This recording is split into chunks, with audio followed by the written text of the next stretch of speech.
Hello, fellow fantasy and sci-fi fans. Hope you're doing well. My name is Nicolas. Welcome to another episode of the Sentinel of Zellarin. Today we have a lot to do, so I'll begin straight with Daria's narrative. Cause I am Daria. 3, 2, 1. Here we go. This new reality surrounding me was amazing, breathtaking. I stood on the branch, stunned by it. Insects flew in this magnificent forest. The fact that I could see them meant that they were giant as well. We have to go now, murmured the lionman, who had patiently waited for me to get used to the situation. We started walking on the massive branch. Our foot claws left deep scars on the purple tree bark at each step. Our weapons followed us. The lionman's scepter sword levitated right behind his back. I turned. My sight was defying the gravity behind my back. Its blade turned to me as if asking, "What's going on?" This was crazy. I shook my head and noticed how the leaves changed from oval to oval as one branch ended and the other began. As I said, the branches intertwined to form the hanging paths.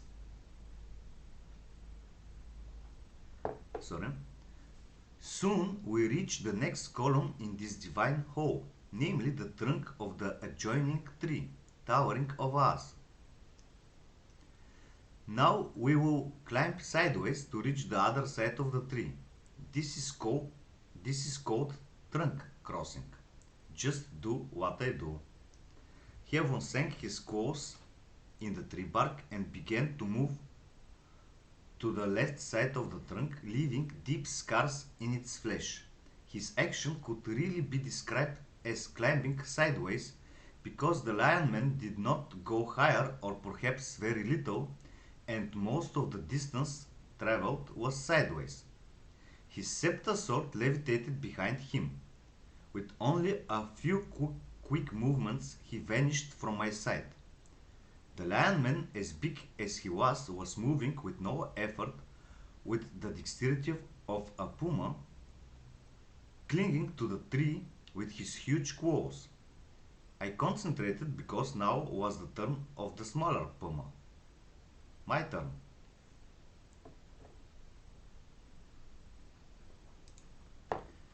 I let my hand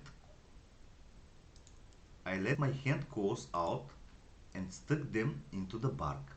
Then I stepped up, the claws on my right leg penetrating the bark. Then I lifted me up. I did the same with the left leg. So I hung a meter above the branch. Okay, so far so good. I released my left paw, stretched out and stuck my claws again. Then I repeated the procedure with the other limbs. I turned. The sight was behind me. Not looking down, I continued climbing sideways, and soon my body entered a rhythm, taking control over my movements. Only a few moments later I found myself on the other side of the tree and jumped on the branch beside the waiting lionman. "Alright," he said, "that's all about moving on the trees.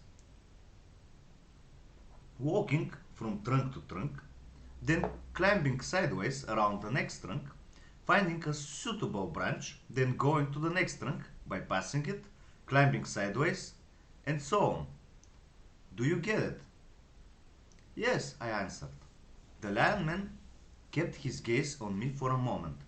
Maybe he wasn't sure if I could handle it. But then he turned, his mighty tail making a beautiful arch, and began walking. I followed him to the next trunk. We began climbing sideways and reached the other side of the tree without any problems.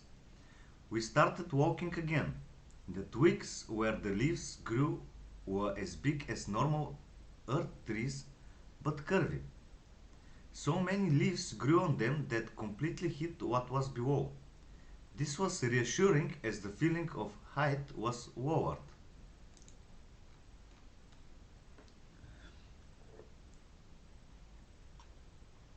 I sensed something and abruptly stopped. An insectoid head was looking at me. The body was hidden under the large leaves. We exchanged glances. My 2 eyes and its 6. Then the insectoid head dived into the leaves, and I quickened to catch up with the lionman. He glanced over his shoulder and began climbing sideways. I stuck my claws in the purple tree bark and pulled myself up. Something landed next to me, creating strong wind currents. It was a giant butterfly, dyed in a brilliant blue color. It peered at me with his black eyes and flew away, causing even stronger winds that ruffled my fur. My gaze followed, but then I concentrated on climbing sideways. Shortly after, I reached the neighboring branch, but Helvon wasn't there. So I continued climbing sideways until the next one showed up. Little normal upward climbing helped me get to the lionman. He was irritated about my delay, but said nothing and went on. In the way Helvon described, we continued our way. We walked from trunk to trunk on the branches, climbing sideways to find a proper branch, repeating the cycle. For me, all the branches were proper. For the lionman, not so. It was nice that the mega trees didn't secrete resin, otherwise our hands and feet would get very dirty. That's all folks for today. Hope you enjoyed.